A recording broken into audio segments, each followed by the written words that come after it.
Alright, so just to recap real quick, the issue lies down in here.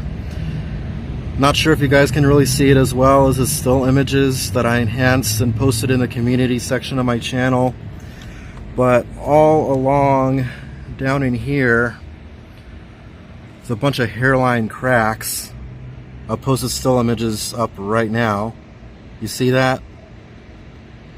Yeah, so that makes it so that this rubber O-ring on the reservoir cap can't create a proper seal, so it loses pressure, lowers the boiling point, and leads to boiling over and spilling.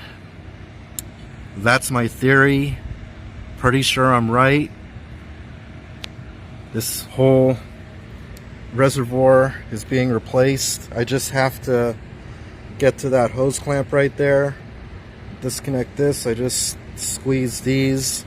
I don't know if I can really do it on camera. I'll do it later, but I've already gotten the whole thing loosened off of the car.